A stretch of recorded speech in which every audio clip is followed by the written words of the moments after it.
നമസ്കാരം എല്ലാ മാന്യ സുഹൃത്തുക്കൾക്കും സിനിമ എന്ന യൂട്യൂബ് ചാനലിന്റെ ഏറ്റവും പുതിയ വീഡിയോയിലേക്ക് സ്വാഗതം. ഇന്ന് ഞാൻ നിങ്ങൾക്ക് മുമ്പിൽ വന്നിരിക്കുന്നത് ഒരു പ്രധാനപ്പെട്ട കാര്യം നിങ്ങളുമായി സംസാരിക്കാൻ വേണ്ടിയാണ്. ഏതൊരു സിനിമാ നടനെയും സംബന്ധിച്ചിടത്തോളം ഒരു ഇൻഡസ്ട്രി ഹിറ്റ് എന്ന് പറയുന്നത് അയാളുടെ ലൈഫിലെ അല്ലെങ്കിൽ അയാളുടെ സിനിമാ കരിയറിലെ അതൊരു വലിയ നാഴികക്കല്ലാണ്. അത് നേടാൻ സാധിക്കാതെ പോയ നിരവധി സൂപ്പർ സ്റ്റാറുകൾ നമുക്ക് മുന്നിലുണ്ടെങ്കിൽ പോലും മോഹൻലാലിനെയോ അല്ലെങ്കിൽ മമ്മൂട്ടിയോ സംബന്ധിച്ച് ഒരു ഇൻഡസ്ട്രി ഹിറ്റ് എന്ന് പറയുന്നത് ഇന്ന് ഒരു വലിയ ഒരു സംഭവം അല്ലാതെ മാറിയിരിക്കുന്നു. കാരണം രണ്ടുപേർക്കും നല്ല കൈ നിറയെ ഇൻഡസ്ട്രി ഹിറ്റുകൾ സൃഷ്ടിക്കാൻ സാധിച്ചിട്ടുണ്ട്. ഇപ്പോൾ നിലനിൽക്കുന്ന ഇൻഡസ്ട്രി ഹിറ്റ് തന്നെ പുലിമുരുകൻ എന്ന് പറയുന്ന ചിത്രത്തിലൂടെ മോഹൻലാലിൻ്റെ കയ്യിലാണ് ഇരിക്കുന്നത്. എന്നാൽ നമ്മൾ നോക്കുമ്പോൾ ഒരു ആദ്യ ചിത്രത്തിലൂടെ തന്നെ ഒരു ഇൻഡസ്ട്രി ഹിറ്റ് സൃഷ്ടിച്ചുകൊണ്ട് കടന്നു വരാനുള്ള ഒരു ഭാഗ്യം ഈ പറഞ്ഞ മോഹൻലാലിനോ മമ്മൂട്ടിക്കോ കിട്ടിയിട്ടില്ല. അതിൻ്റെ പ്രധാന കാരണം എന്ന് പറയുന്നത് ഒരു ഇൻഡസ്ട്രി ഹിറ്റ് എന്ന് പറഞ്ഞാൽ ചുമ്മാതെ അങ്ങനെ കിട്ടുന്ന ഒരു സംഭവമല്ല. അതിന് വലിയ വലിയ ബാനറിലുള്ള വലിയ വലിയ സംവിധായകരുടെ അല്ലെങ്കിൽ വലിയ ബഡ്ജറ്റിലുള്ള ചിത്രങ്ങൾക്ക് മാത്രമേ ഇതുവരെ അങ്ങനെ ഒരു ഇൻഡസ്ട്രി ഹിറ്റ് സൃഷ്ടിക്കാൻ സാധിച്ചിട്ടുള്ളൂ. അതുകൊണ്ട് തന്നെ ഇപ്പോൾ മോഹൻലാലിൻ്റെയോ മമ്മൂട്ടിയുടെയോ കരിയർ എടുക്കുമ്പോൾ നമുക്കറിയാം അവരെല്ലാം ചെറിയ ചെറിയ വേഷങ്ങളിലൂടെ വളരെയധികം അധ്വാനിച്ച് കയറി വന്ന നടന്മാരാണ്. എന്നാൽ അവരുടെ എല്ലാം മക്കൾക്ക് ആ ഒരു ഗതികേട് ഉണ്ടായിട്ടില്ല. അവരെല്ലാം ഡയറക്റ്റ് നായകന്മാരായിട്ടാണ് വന്നത്. എല്ലാവരും വന്നത് തന്നെ വലിയൊരു ബാനറിൻ്റെ കീഴിലുള്ള അല്ലെങ്കിൽ വലിയ സംവിധായകരുടെ ചിത്രങ്ങളിലേക്കാണ്. ദുൽഖർ വന്നത് മാത്രമാണ് ഒരു പുതുമുഖ സംവിധായകൻ്റെ ചിത്രത്തിൽ വന്നത്. ബാക്കിയുള്ള നടന്മാരുടെ എല്ലാം എന്ന് പറഞ്ഞാൽ നല്ല വലിയ ബാനറിലുള്ള സിനിമകൾ തന്നെയാണ് പുറത്തു വന്നത്. പക്ഷേ ഇവർക്ക് ആർക്കും ഒരു ഇൻഡസ്ട്രി ഹിറ്റോട് കൂടി കടന്നു വരാൻ സാധിച്ചില്ല.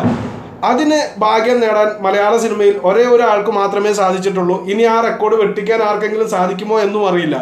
അപ്പോൾ അത് ആരാണെന്ന് വെച്ചാൽ അത് വേറെ ആരുമല്ല, കുഞ്ചാക്കോ ബോബൻ എന്ന് പറയുന്ന നടനാണ്.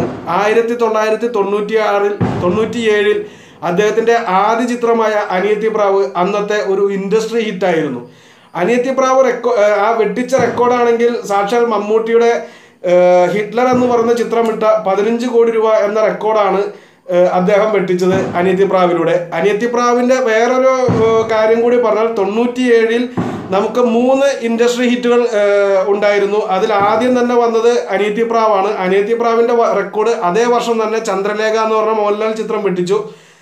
ചന്ദ്രലേഖ 17 കോടി നേടിയപ്പോൾ അതേ വർഷം തന്നെ മോഹൻലാലിൻ്റെ കരിയറിലെ തന്നെ ഏറ്റവും മികച്ച സിനിമ അല്ലെങ്കിൽ മലയാള സിനിമകളിലെ ചരിത്രത്തിൽ തന്നെ ഏറ്റവും മികച്ച സിനിമകളുടെ ലിസ്റ്റിൽ എടുത്തു വയ്ക്കാൻ സാധിക്കുന്ന ആറാം തമ്പുരാനും ആ വർഷം തന്നെ വന്ന് റെക്കോർഡ് സൃഷ്ടിക്കുകയാണ് ഉണ്ടായത്. എന്തായാലും വളരെ കുറച്ച് നാളത്തേക്കാണെങ്കിൽ പോലും ഒരു ഇൻഡസ്ട്രി ഹിറ്റോട് കൂടി മലയാള സിനിമയിലേക്ക് എൻട്രി ചെയ്യാൻ സാധിച്ച ഒരു നടനാണ്, നായകനായി എൻട്രി ചെയ്യാൻ സാധിച്ച ഒരു നടനാണ് കുഞ്ചാക്കോ ബോബൻ എന്ന് പറയുന്നത്. ആ റെക്കോർഡ് ഇനി ആരെങ്കിലും വെട്ടിക്കുമോ എന്നുള്ള കാര്യം നമുക്ക് സംശയമാണ്. കാരണം ഇനിയും ഏതെങ്കിലും ഒരു സിനിമാക്കാരൻ്റെ മകൻ ഇതുപോലെ വന്നാൽ മാത്രമേ ഇനി അതിനുള്ളൊരു സ്കോപ്പ് കാണുന്നുള്ളൂ.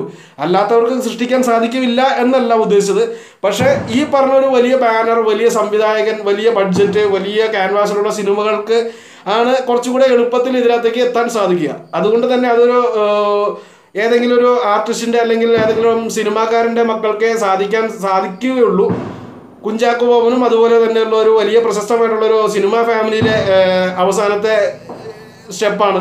അതുകൊണ്ട് തന്നെ ആയിരിക്കാം ഒരുപക്ഷെ അദ്ദേഹത്തിന് അതുപോലത്തെ ഒരു സിനിമ കിട്ടിയത്. എന്തായാലും ഈ ഒരു ചെറിയ കാര്യം നിങ്ങളോട് സംസാരിക്കാൻ വേണ്ടി മാത്രമാണ് ഞാൻ ഈ വീഡിയോ ചെയ്തത്. അപ്പോൾ നമ്മൾ ഈ വീഡിയോ ഇവിടെ അവസാനിക്കുകയാണ്. അടുത്ത വീഡിയോയുമായി വീണ്ടും കാണാം. അതുവരെ നന്ദി, നമസ്കാരം.